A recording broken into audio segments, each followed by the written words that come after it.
Je vais enregistrer notre conversation. Je le mets en enregistrement. On verra ce qu'on en fait. Mais je trouvais ça aussi sympa, puisqu'on se rencontre pour la première fois, de montrer au lecteur que tout est possible et que parfois il suffit d'oser, contacter quelqu'un ou un projet. Et c'est comme ça que les projets partent. C'est un des Mais bien thèmes sûr. de mon livre, Respire, que d'oser un truc. Et puis, peu importe qu'il y ait un non en face, peu importe que ça fonctionne pas, tu m'aurais dit non, bah voilà, je n'allais pas me pendre pour autant. Mais voilà, tu vois, Je souhaite. le sujet, c'est que voilà, ces premières rencontres, bah, on peut faire quelque chose et quelque chose dans la spontanéité. Donc, Oui. oui, on va essayer sur cet outil. Ça fonctionne, là, on l'a testé. Demain, c'est le premier live. Je voulais le faire avec toi parce que j'ai parlé de ton film il y a 4-5 jours et qu'il y a eu un engouement dessus. Donc, je me suis dit, bah, très bien. Alors, gardons cette spontanéité. Je ne connais pas Julien, je vais le C'est clair. contacter. Ça marche, il sera avec nous dans un. Ouais, c'est une bonne idée. Donc, comment ça va se passer en fait? Comme j'ai bien compris qu'à 18h, toi, tu avais un live aussi. Et oui, c'est ça. Donc, je vais les envoyer d'ailleurs en disant bah, que tu fais des lives aussi à la fin du truc. Mais que du coup, Ok. généralement, je commence vraiment à l'heure, à 17h30. Ouais. Ouais. Mon idée, là, c'est de te faire parler un quart d'heure, 20 minutes sur des choses assez précises. Je vais évidemment, avant, en 3-4 phrases, présenter le film, bien sûr, le projet que tu as eu. Et puis, après, je vais t'amener vers des sujets qui sont, face à un film comme ça, face à un projet comme ça. J'imagine que tu as eu des peurs, des freins pour commencer. Et Non, j'en ai pas eu. tu n'en as pas eu? Non, c'était hyper fluide. C'est vrai? Ouais. Et C'est l'histoire de ma vie. c'est un projet que tu avais depuis longtemps en toi? Du tout. Non, non. C'est parce que, en fait, moi, je suis ce qu'on appelle un chef d'entreprise intuitif. Et Ouais. donc, tu sais, moi, j'ai créé mon entreprise il y a longtemps maintenant, il y a 17 ans, j'avais 23 ans à l'époque. Et donc, tout ce que j'ai fait jusqu'à présent, je l'ai fait de manière très intuitive. Et donc, je me lance dans des chemins qui sont hors sentier battu, sans forcément maîtriser la logistique, sans forcément maîtriser l'aspect technique, notamment, par exemple, pour la réalisation d'un film. Et donc, du coup, bah, ça m'amène à faire des choses auxquelles je ne pense pas. Donc, et généralement, quand je le fais, puisque je suis mon intuition, c'est que ça veut dire que c'est juste. Et donc, bah, tout est fluide en fait autour de moi. Je rencontre les bonnes personnes au bon moment. Enfin, c'est quelque chose qui est très fluide. Et si on isole donc le film, parmi d'autres projets que j'ai mis en place, ça a duré pendant 4 ans. Et pendant 4 ans, c'était très fluide. Et c'est au bout de 4 ans en fait où je me suis dit bon, peut-être qu'il faudrait que je m'arrête quoi, parce que j'avais vraiment l'impression que je pouvais continuer toute ma vie à faire le tour du monde, à aller partout, à interviewer des gens. C'était vraiment sans fin. Donc non, j'ai vraiment pas eu. Voilà, il faut vraiment que je réfléchisse ou je les occulte quoi, mais j'ai pas le sentiment d'avoir vraiment de difficultés. C'est pareil quand nous on a terminé le film avec Laurent. Donc j'ai réalisé le film avec Laurent Quérin et quand on l'a terminé, donc ça a duré à peu près 9 mois, on s'est dit de manière une fois de plus intuitive, bon bah voilà, nous on était très contents de ce qu'on venait de faire et puis on s'est dit bon bah maintenant il faut communiquer dessus quoi. Donc moi l'activité que j'ai créée, tu sais, c'est une agence de communication qui est dédiée au développement personnel, au bien-être, etc.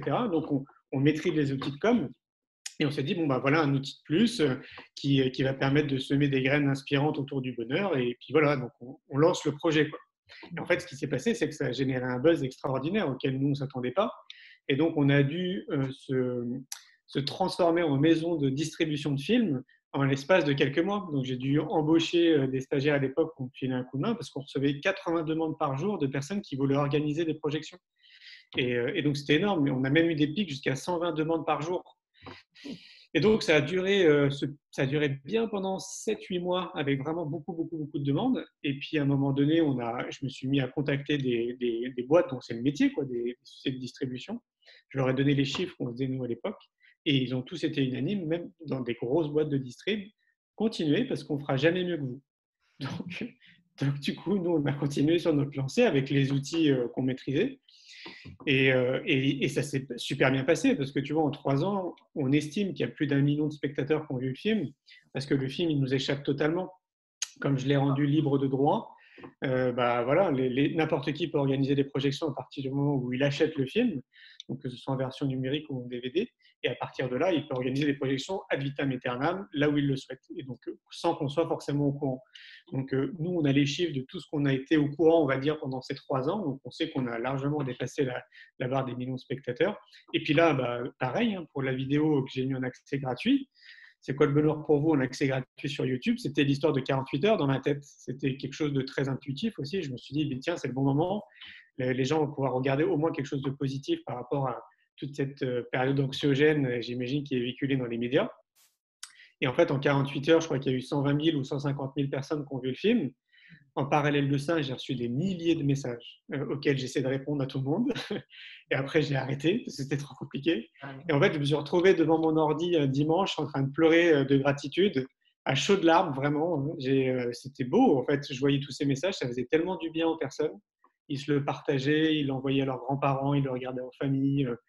Enfin voilà, que des messages ultra positifs. Donc je me suis dit, avec beaucoup d'évidence, qu'il fallait vraiment le laisser pendant au moins toute la période de confinement en accès gratuit. Et donc là, tu vois, une fois de plus, il n'y a pas vraiment de difficulté, quoi. Voilà, moi, j'écoute mon intuition dans tout ce que je fais. Le festival pour l'école de la vie, c'est pareil. Au début, c'était un pique-nique.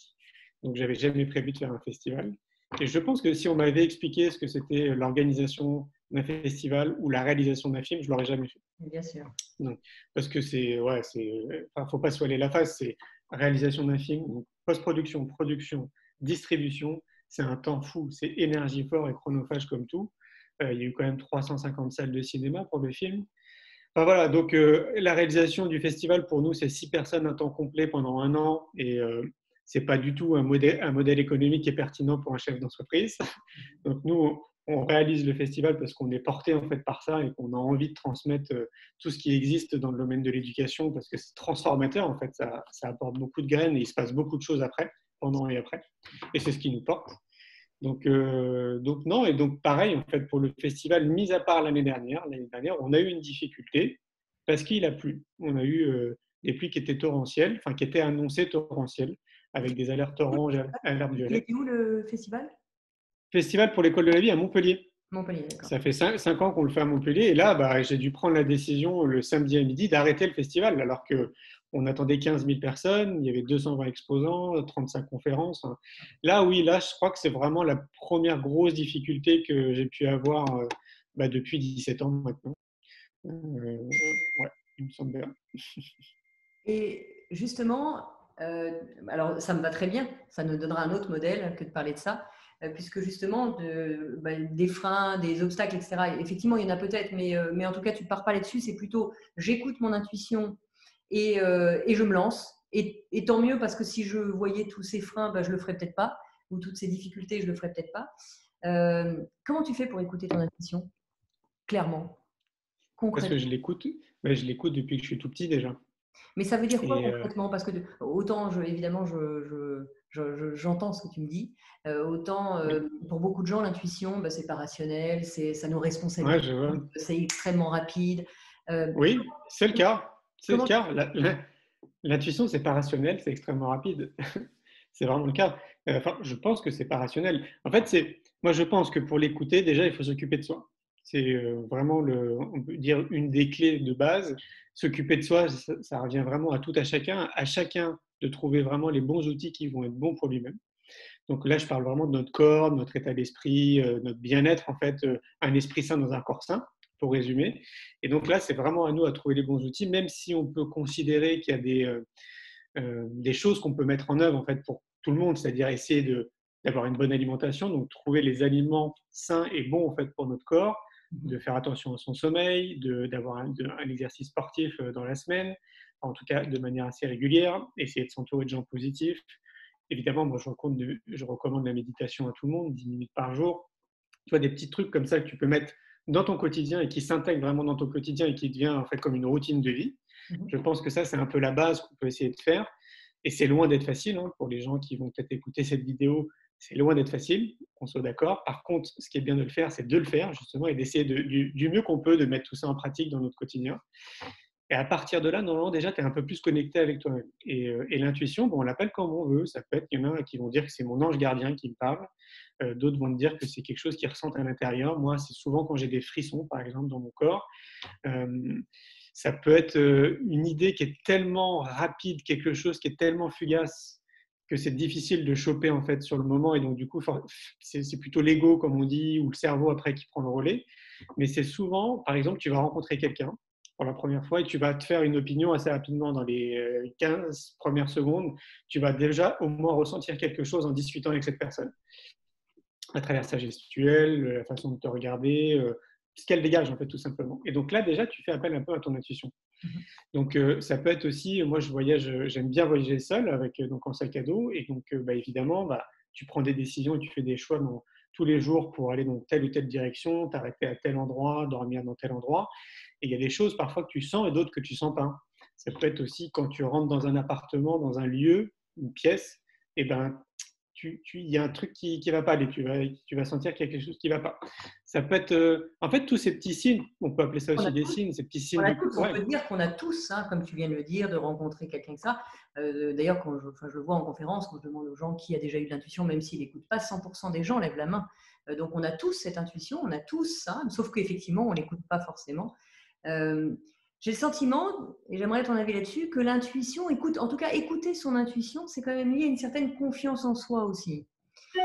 Parce ouais, qu'effectivement, tout le monde a de l'intuition, sauf qu'on le met de côté souvent en se disant bon bah non, je suis pas capable ou je vais pas y arriver, j'ai toujours été nulle et puis j'ai pas de chance et puis ceci et puis cela, qui fait qu'effectivement ça vient bloquer un truc dans j'ai cette intuition, il y a quelque chose de chouette qui se met en place et pourtant j'y vais pas. Alors comment tu fais toi? Tu me le disais pour ce projet et on va évidemment parler de ce projet, mais j'aimerais t'amener aussi sur une ou deux questions qui me tiennent à cœur dans cette période de confinement.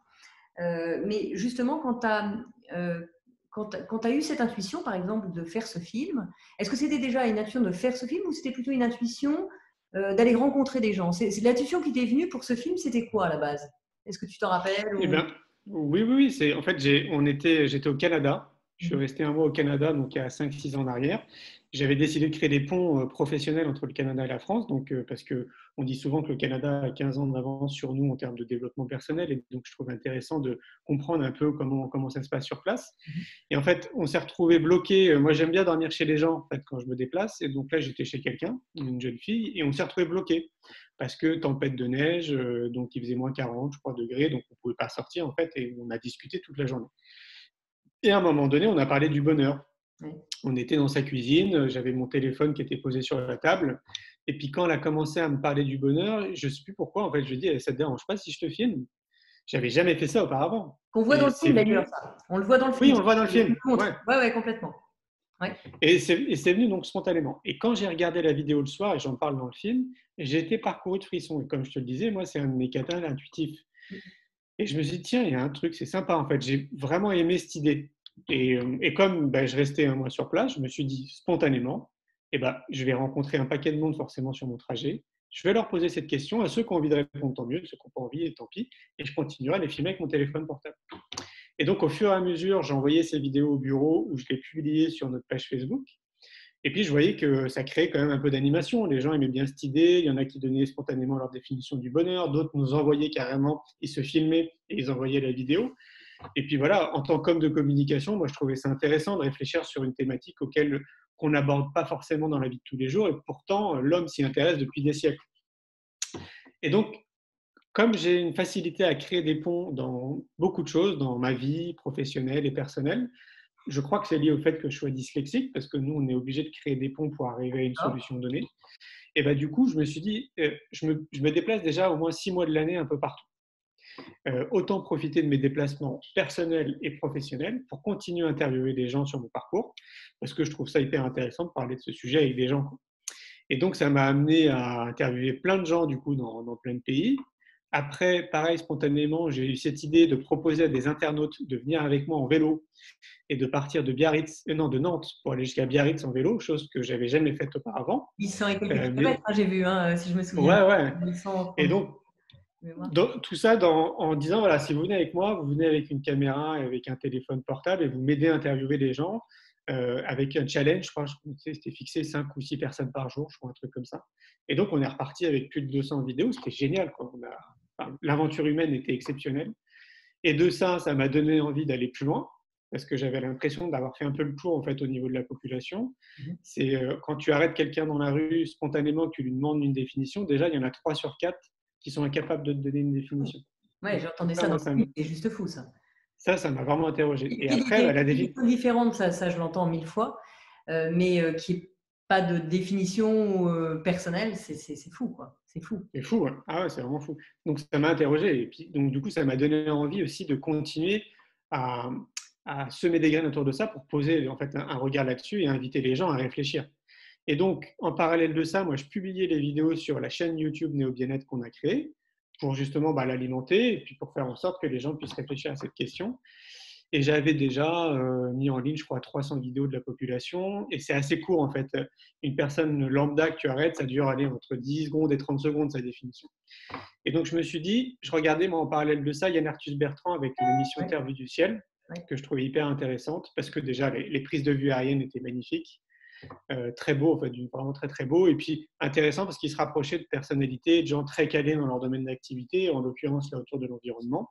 Et je me suis dit, bon, il y a le drone qui venait juste d'arriver à l'époque, je vais m'acheter un drone, et comme je voyage, je vais profiter de mes voyages pour faire des prises de vue aériennes avec mon D'ailleurs, il y a une drone. magnifique prise de vue dans le film. Je ne sais pas si ça vient de Ouais, ouais, drone, mais vraiment, il y a une c'est magnifique magnifique. prise de vue. Ah ouais, c'est magnifique. Vraiment, vraiment. Et donc, du coup, je commence à faire des prises de vue aériennes. Je commence à les publier aussi sur notre page Facebook Néo Bien-être. Je vois aussi que ça a créé un peu de buzz parce que, évidemment, les images sont magnifiques. Et à un moment donné, sur une vidéo qu'on publie sur Facebook, une jeune fille m'écrit en me disant, si vous voulez, je vous fais la musique du film. Non, je vous fais la musique. Je vous fais une musique qui accompagnerait vos prises de vue aériennes. Parce qu'en fait, tu n'as pas de musique, tu as juste un drone Ouais. qui survole des paysages magnifiques. Et j'ai trouvé ça génial. Et puis, du coup, c'est elle, dans un premier temps, qui a fait la musique du film. Et donc voilà, ce que je voulais dire, c'est que je commençais à avoir fait le tour de la population et je me suis dit, je vais faire comme Yann Arthus Bertrand, je vais faire des prises de vue aériennes et je vais aller voir des gens qui sont calés dans leur domaine.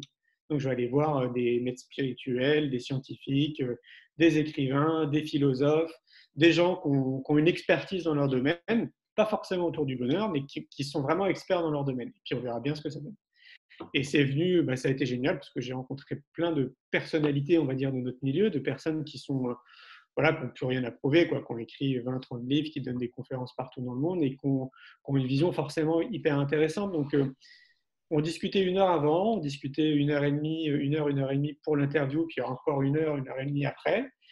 C'est venu conforter plein de choses que je pensais, que je disais depuis très longtemps, parce que moi j'étais amené à m'intéresser à tout ça vraiment très très tôt, vers 12-13 ans, tu vois. Donc je fais partie de ces jeunes qui sont intéressés à eux assez tôt. Et donc du coup, une fois que j'avais fait le tour avec tous ces professionnels, c'est là où je te disais qu'au bout de 4 ans, j'avais l'impression que ça serait sans fin, parce que des personnes intéressantes dans le monde entier, il y en a plein. Et Parce que donc, j'ai j'entends quand décidé même que ta d'arrêter. façon de faire, parce que le projet, ce n'était pas un projet final de départ, c'est pas je vais faire ça, c'est plutôt une chose t'a amené à autre chose, qui t'a amené à autre chose, et le projet s'est construit comme ça au fur et à mesure de ses intuitions. C'est Euh, ça, et c'est la façon dont tu fonctionnes dans la vie, c'est ce que j'entends. Et, c'est ça. et c'est fabuleux parce que finalement, effectivement, c'est par briques de tranches de vie que un projet en amène un autre, et puis une opportunité en amène une autre, et puis les idées fleurissent d'une idée à l'autre, ce qui a amené Exactement, ce projet global. Et effectivement, ça pourrait exactement. être infini parce que c'est un projet qui pourrait durer une vie finalement, parce que qui Mais t'amènerait oui, sur plein d'autres projets et plein de. C'est ce que j'entends. exactement. Donc c'est fabuleux et merci pour ce partage parce que tu vois, c'est Je justement, t'en prie. je j'ai pas envie d'un format figé dans ce qu'on va se dire. Ok. Euh, donc c'est parfait qu'on puisse aussi expliquer. Moi, je dis toujours aux gens d'oser être qui ils sont et puis de connecter effectivement qui ils sont. Mais c'était l'exemple parfait de la personne qui connecte cette intuition et qui met en œuvre ses projets avec l'avantage quand même quand on connecte ses intuitions que finalement on se pose pas on se pose pas beaucoup de questions sur les freins éventuels, on les gère au moment où ils arrivent. Et ce qui est Exactement. extraordinaire, et tu as dû le vivre aussi, puisque c'est ce que tu es en train de raconter aussi, c'est que plus on est en phase avec soi, et plus tout s'ouvre à nous. Et il y a de moins en moins de freins et moins en moins d'obstacles, finalement, puisque tout s'ouvre à nous. Exactement. Exactement. Et ça, c'est magique à vivre, hein. Oui, C'est assez incroyable parce que tu as même l'impression que la vie, en fait, est magique. oui. C'est que d'un coup, tout est fluide, tu rencontres les bonnes personnes au bon moment, tu es en train de penser à quelque chose, tu reçois un coup de fil. Enfin, parfois, c'est vraiment même très étrange. C'est à te demander si, tu vois, s'il n'y a pas une espèce de fil énergétique où tu es connecté à quelque chose, quoi. Si le plan n'est pas C'est toujours ça. parfait, finalement. Ouais, c'est Ah, assez incroyable. dis-moi, juste sur la confiance en toi, justement, moi je voulais faire le lien aussi sur, tu connectes tes intuitions, tu te fais confiance, ok j'y vais, on verra si j'y arrive, on verra où ça nous mène, et tu te lances avec l'audace qu'il faut aussi pour ça. Quid de la confiance en toi? Qu'est-ce que tu dirais de ça pour toi? Bah, déjà, ce qu'il faut vraiment souligner, c'est que je me lance dans des projets qui me font vibrer. Je me lance dans des choses que j'ai envie de faire. Et ça, je pense que déjà, ça fait vraiment la différence dans plein de domaines. Et c'est pour ça que j'insiste sur le fait depuis 6 ans d'accompagner les enfants le plus tôt possible à être juste ce qu'ils sont, parce que assez tôt, il y a des choses qui vont nous faire vibrer, on va tendre vers des choses qui vont vraiment nous parler, quoi. Et de vivre l'expérience comme moi je le vis depuis que j'ai créé mon entreprise à travers tout ce que j'ai mis en place, parce que c'est purement de l'expérience. Comme je le disais, j'ai jamais été réalisateur ni producteur de films, donc j'ai tout appris en fait quelque part sur le terrain, donc par l'expérience. Et je me suis lancé dans quelque chose qui me parlait vraiment. En fait, tu vois, enfin, ça me faisait vibrer. Donc, dès qu'il y a quelque chose qui te fait vibrer, tu mets de l'énergie dedans. Et en fait, tu comptes pas ton temps, tu comptes pas les heures.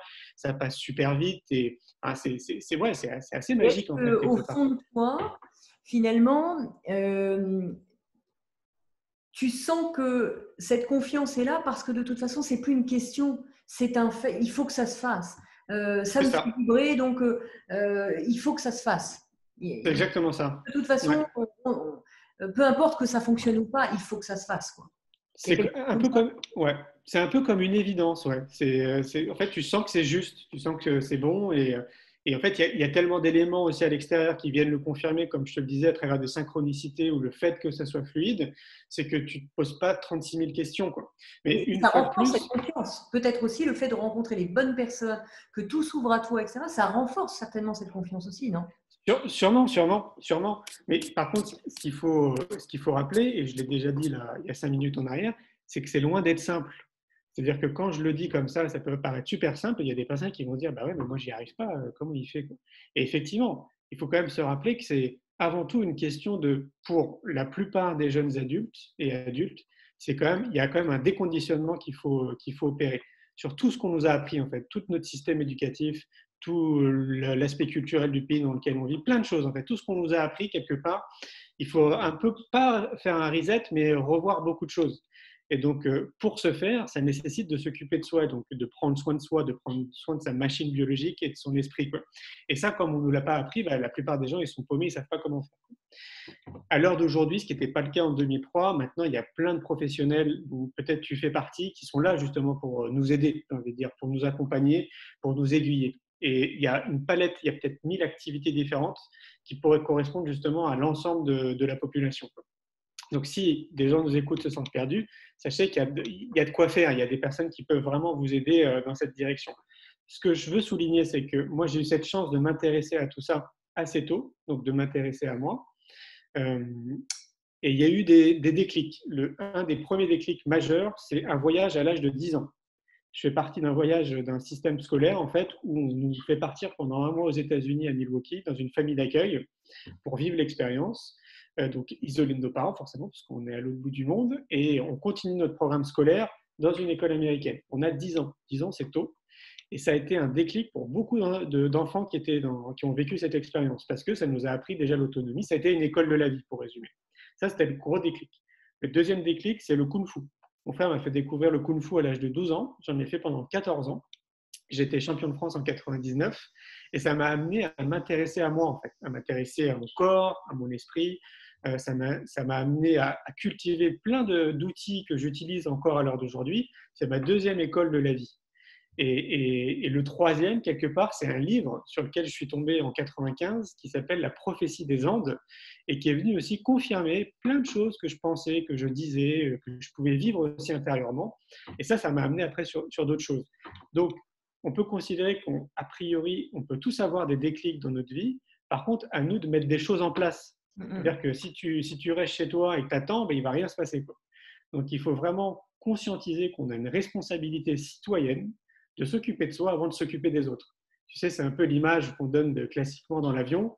Une masque à oxygène qui tombe, bah, tu le prends d'abord avant de t'occuper de tes enfants. Et bah, c'est le même principe. Même si le Et réflexe donc, premier, c'est d'aller vers l'extérieur plutôt que de… Mais évidemment, évidemment. exactement. Et je suis quasiment sûr de ne pas me tromper que pour toutes les personnes qui sont déjà en chemin depuis de nombreuses années, je parle de ce chemin de s'occuper de soi, vivent actuellement ce qu'on est en train de vivre beaucoup mieux que d'autres personnes qui n'ont pas encore accès à cette information et qui ne sont même pas au courant en fait qu'on peut changer notre façon de penser, notre regard sur la vie, tout, etc.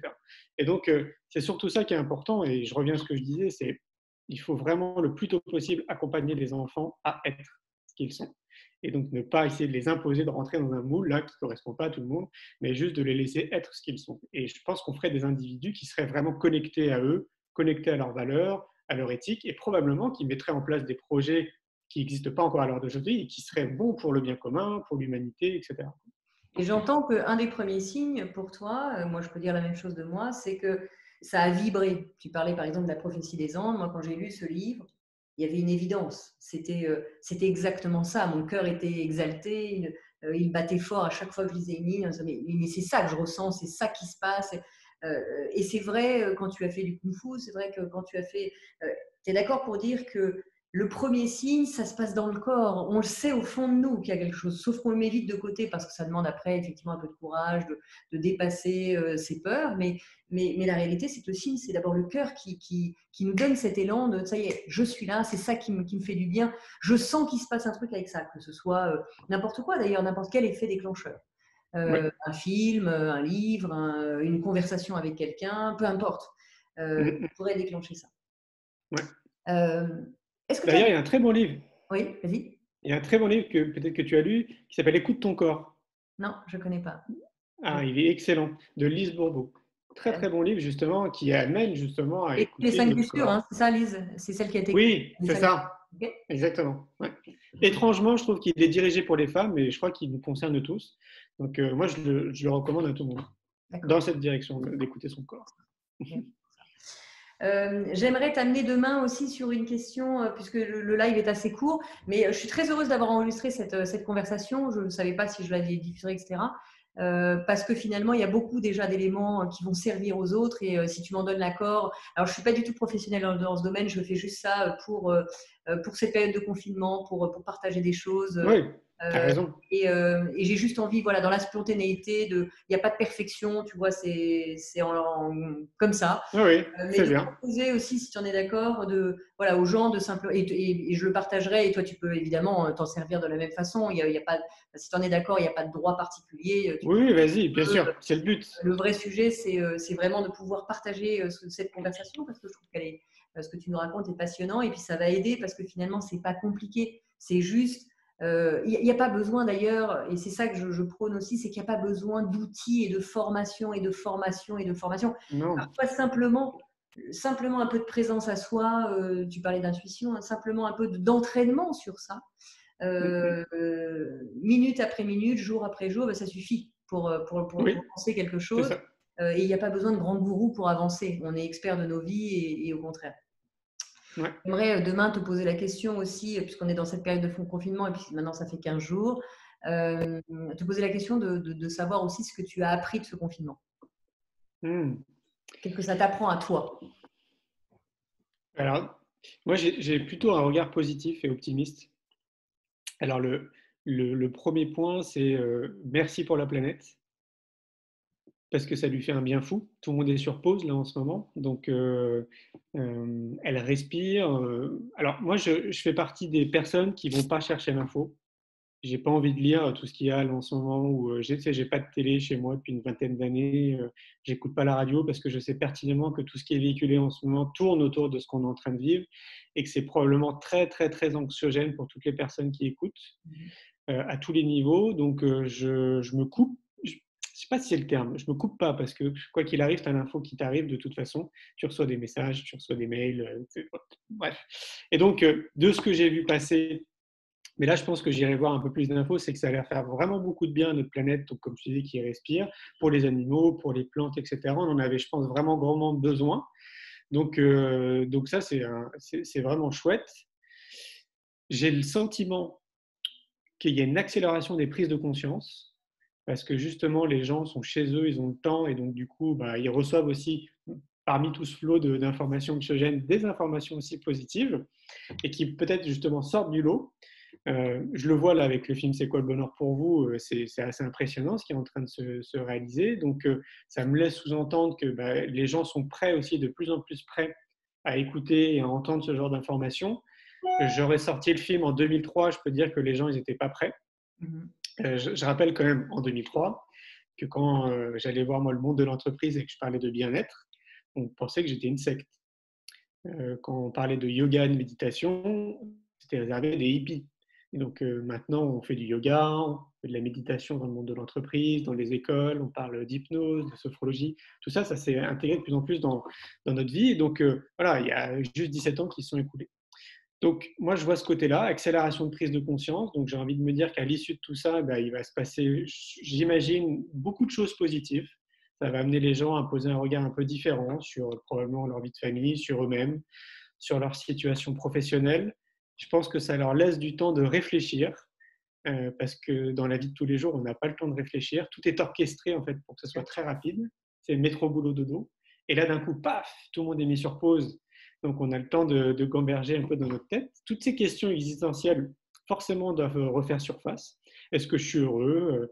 Est-ce que je suis bien avec ma femme? Est-ce que je suis heureux dans ma vie de famille? Est-ce que je suis heureux dans mon choix professionnel? Je suis sûr que pour beaucoup d'entre nous, ces questions forcément arrivent. Donc, j'espère qu'il y en a qui les écoutent. Et puis, du coup, bah, ce film-là, C'est quoi le bonheur pour vous? À mon avis, est un accélérateur au niveau de ceux qui sont en cours de réflexion.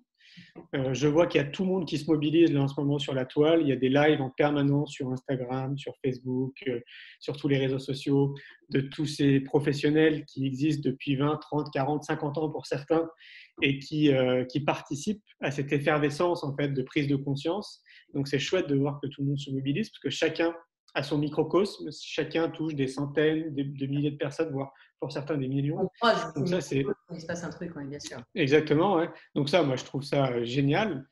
Après, le regard que je peux porter sur la situation, c'est qu'elle me questionne beaucoup. En fait, je me pose vraiment beaucoup de questions. Tu sais, en fait, quand tu commences à t'intéresser, à essayer de voir les choses de manière très différente, en tout cas de dire qu'il y a une façon, on nous a appris une façon de voir les choses, alors qu'en réalité, il y a plein d'autres façons de voir les choses. Je pense à notre histoire, à plein de choses. Et donc, du coup, bah, je me questionne sur ce qui se passe. Est-ce qu'on n'est pas sur... ma compagne me disait très rapidement, quand tout ça est arrivé, tu verras, il y a un vaccin qui va arriver. Et donc, évidemment qu'il y a un vaccin qui va arriver. Et donc, on peut se laisser demander, voilà, est-ce qu'il n'y a pas aussi une appétence économique derrière tout ça? Parce que forcément, bah, c'est un peu jackpot hein, pour celui qui va sortir le vaccin. Surtout que c'est à l'échelle mondiale. Je me questionne sur le fait qu'on a arrêté des médicaments qui visiblement pouvaient être positifs aussi pour nous, pour ceux qui seraient atteints de ça. Je sais qu'il y a des maladies qui sont 100 fois plus importantes et qui existent depuis très longtemps, qui font 100 fois plus de morts et auxquelles on n'a pas forcément fait des mises de confinement. Donc ouais, je me questionne. Ouais, je suis assez dubitatif en fait sur tout ce qui se passe. Donc après, moi, je suis un bon soldat. Hein, je reste chez moi. Je sors 1 heure par jour. Je fais mon petit sport comme d'habitude quotidien tous les matins avec ma compagne. On fait du yoga, on se fait des jeux à l'extracteur, on essaye de prendre soin de nous. Euh, mais oui, c'est très questionnant. On voit aussi qu'il y a des pays qui sont en train d'installer la 5G quand même en douce. Donc tout ça, si, ça me pose des questions. Il y a des lois aussi qui sont en train de passer, pareil, sur lesquelles nous, on n'a pas de regard. Donc, tout ça aussi, ça me questionne. Donc, voilà, moi, je fais partie des gens qui se questionnent. D'accord. Voilà. Ouais. Et du coup, et on va arrêter cette conversation que je trouve passionnante et j'espère bien qu'il y aura d'autres choses qui vont émerger. Du coup, je t'ai posé un certain nombre de questions que j'aurais pu te poser demain dans quelque chose de plus court. Moi, j'aimerais finalement que tu me dises la question que tu as envie que je te pose demain, en live. Je te la poserai. Ah, Est-ce que tu auras envie aucune idée. d'une question? Laisse aller les choses et dis-moi, parce que finalement, il y a plein de choses, il y a plein de sujets. De toute façon, des questions, j'en aurai, il n'y aura pas de souci. Mais est-ce qu'il y a une question, et c'est ça qui pourrait être drôle, parce que finalement, je suis en train de me dire en même temps que je t'entends dans cette intuition, c'est est-ce que je vais probablement poster cette vidéo ce soir sur mon compte Facebook en disant, ben voilà, je rentre en contact avec Julien parce qu'il va être en live avec nous demain. Finalement, j'ai enregistré la conversation parce que j'ai eu l'intuition que ça allait être assez passionnant et je crois qu'il y a beaucoup déjà de réponses. Et de finir finalement cette vidéo sur la question que je vais te poser, auquel tu vas répondre demain. Et évidemment, tu n'en parles pas aujourd'hui de la réponse. Ça pourrait être sympa de faire un truc comme ça. Je ne sais pas ce que tu en penses. Si, je vois. Alors, après, tu sais, moi, je fais partie des gens qui ne me préparent rien. Non, non, mais Ouais. justement, tu la prépareras peut-être pas. Je te poserai. Est-ce qu'il y a une question qui, à ton sens, pourrait faire avancer quelque chose ou un message Hmm. La question que tu aimerais qu'on te pose, ce serait C'est une bonne question. C'est une bonne question que je n'ai pas réfléchi. Une question que j'aimerais qu'on me pose. sur Hmm. toi, sur ta vie, enfin sur toi, sur ta vie, sur tes projets, sur la question que tu aimerais Ouais. qu'on te pose, qu'on t'a peut-être jamais posée. Ah, je sais pas. Hmm. Bah, en fait, il y a un truc qui me vient à l'esprit là, c'est plus jeune, quand j'entendais. En fait, moi, j'étais très souvent au cinéma quand j'étais jeune. J'adorais ça. J'étais, je crois, parmi les premiers à avoir une carte Gaumont, tu sais, pour aller au ciné. Et donc, j'étais souvent au ciné. Je devais y aller peut-être même 3 fois par semaine. J'aimais bien. J'étais parfois seul dans la salle et tout. C'était sympa. Et je me rappelle, certaines fois, avec des amis, me lever et me retourner et me dire, putain, un jour, je présenterai mon film. Mais en fait, tu sais, ça passait comme ça dans ma tête, comme une espèce de rêve de gamin, mais auquel tu ne crois pas, juste un truc de plus, en fait, enfin, quelque chose qui n'est pas réel, quoi. Mais je me rappelle avoir fait quand même plusieurs fois. Je me rappelle de ça. Et donc, ce que je trouve fou, en fait, c'est de se dire qu'on peut tout réaliser au final, parce que moi, j'aurais jamais imaginé réaliser un film, encore moins aller le voir au cinéma, et encore moins qu'il y ait des millions de personnes qui le voient. Et donc, ça m'a conforté en fait dans l'idée de me dire, mais en réalité, tout est possible. C'est-à-dire que toutes ces personnes qui vont voir des conférenciers inspirants, qui lisent des bouquins inspirants, qui ont des mentors, ont des maîtres spirituels qui les suivent, etc., pour qui ça les aide en fait dans leur quotidien. Il y en a certains qui peuvent se mettre beaucoup de barrières en fait en se disant ouais, pour moi c'est pas accessible, je peux pas le faire, euh, parce qu'on est les premiers à se mettre nos propres barrières en fait. Et donc moi je trouve que j'incarne parfaitement, mais comme des centaines de milliers de personnes, de se dire bah, en fait on peut tout faire, tout est possible. Et peut-être trouver une question autour de ça. Alors, Julien, est-ce que tout est possible dans la vie? Ok, ça me va. Tu répondras à Très ça. bien. Ça marche. Et puis, si je laisse émerger les choses et donc, on se retrouve demain. Alors, attends, Ouais. je vais juste parce qu'après, je voudrais qu'on parle 2 minutes de technique. Donc, je vais juste arrêter l'enregistrement. Comme ça, celui-là, je peux le partager. Euh, Ouais. euh,